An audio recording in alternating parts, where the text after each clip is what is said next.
El dopaje, entendido como la administración de sustancias prohibidas con el objeto de mejorar el rendimiento deportivo, tiene su origen en los Juegos Olímpicos de la antigüedad. A lo largo del siglo XX, el número de deportistas que han recurrido a este tipo de prácticas ha ido en aumento. Por ejemplo, la presencia de estimulantes en varios ciclistas encontrados fallecidos mientras dormían y la trágica muerte de algunos de ellos durante los Juegos Olímpicos de Roma conmocionó al mundo.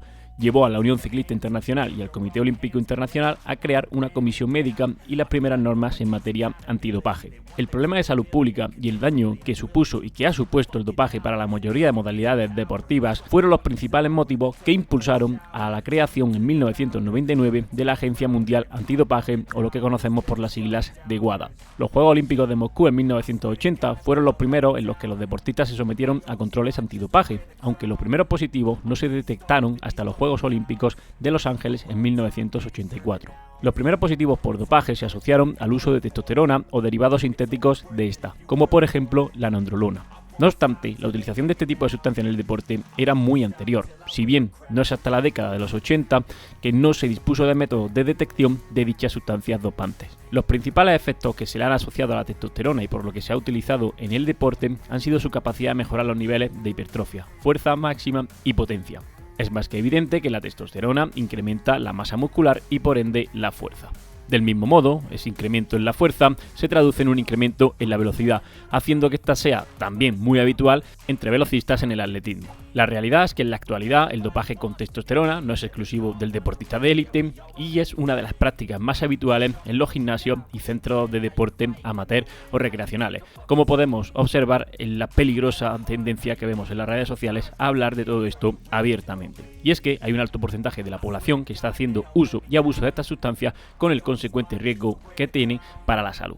Y dicho lo anterior, ahora vengo yo a contarte otro aspecto que quizá no conocías. Ya sabemos que la testosterona, como hemos visto, es fundamental o es una hormona fundamental para los deportistas de fuerza y resistencia, y que recurrir a ella de manera exógena como estrategia de dopaje pues no es raro. Es evidente que incrementa la fuerza y la resistencia y eso es fundamental para cualquier deportista, incluso para el de resistencia, que es del que vamos a hablar ahora. No es habitual pensar que un deportista de fuerza y resistencia, por los efectos que tiene la testosterona, la use. Entendemos que suele utilizar otro tipo de sustancias y son las que se ven habitualmente en los medios, por ejemplo la EPO con los ciclistas, glucocorticoides o medicamentos encargados de optimizar el metabolismo de la grasa. Ahora bien, la testosterona, por sus efectos evidentes, incrementa la fuerza y la hipertrofia, y esto es algo que de alguna manera a todos los deportistas le interesa. Tiene otros efectos como agente anabólico que es sobre otro tipo de tejido y sobre el metabolismo del hierro, que en el deportista de resistencia se hace fundamental. La variable fundamental que determina el rendimiento de un deportista de resistencia es el consumo máximo de oxígeno. En este caso hay una relación directa entre ese metabolismo del hierro, es decir, el metabolismo o la formación y reciclaje de la hemoglobina, que forma parte a su vez de los glóbulos rojos, que son los encargados de transportar el oxígeno y distribuirlo por todo el organismo. Por lo tanto, si tengo mayor producción de todo esto, si tengo un sistema incremento a través de la testosterona y otras hormonas que se suelen utilizar, el deportista va a rendir más. Del mismo modo, se sabe que debido al desgaste que tienen estos deportistas, principalmente por ese desgaste energético tan exagerado por la utilización de tantos recursos energéticos en la resistencia, también por el incremento de los impactos en la planta del pie que hace que las células sanguíneas, en este caso los glóbulos rojos, se rompan y haya que recuperarlos, y también debido a la deshidratación que provoca este tipo de entrenamiento, se genera un caldo de cultivo ideal para que ocurra una pseudoanemia, una anemia del deportista, que provoque también que la testosterona esté baja. Sabemos por distintas evidencias que los deportistas de resistencia tienen normalmente niveles de testosterona más bajos de manera crónica, y esto no parece algo idóneo, como he dicho, para la recuperación de ciertas células sanguíneas, para la recuperación de los tejidos y por supuesto para el normal rendimiento y funcionamiento del organismo. Por eso es normal que recurran también al uso de la testosterona como estrategia o agente dopante unido a la mezcla de otras sustancias. Y ahora bien, ¿qué ocurre con todo esto? pues hemos visto que muchos deportistas de fuerza y potencia, muchos culturistas, que ahora que está en boca de todos, han tenido problemas con el hematocrito después de usar testosterona.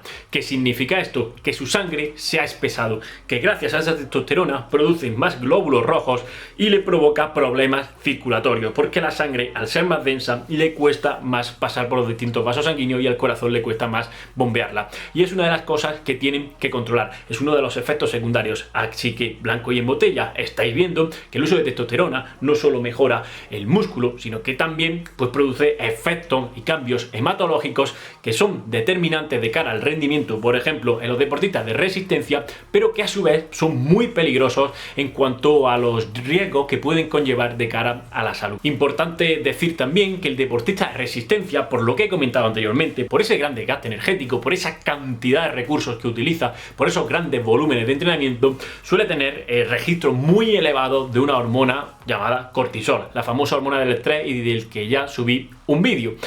Entonces, altos niveles de cortisol también van a producir bajos niveles de testosterona, algo que está de nuevo relacionado con que no sea raro que recurran al uso de testosterona exógena como estrategia antidopaje y como estrategia de mejora de la recuperación post-entrenamiento. Así que aquí van algunos datos, simplemente podéis interpretarlos, podéis verlos, podéis consultar y podéis indagar un poquito más.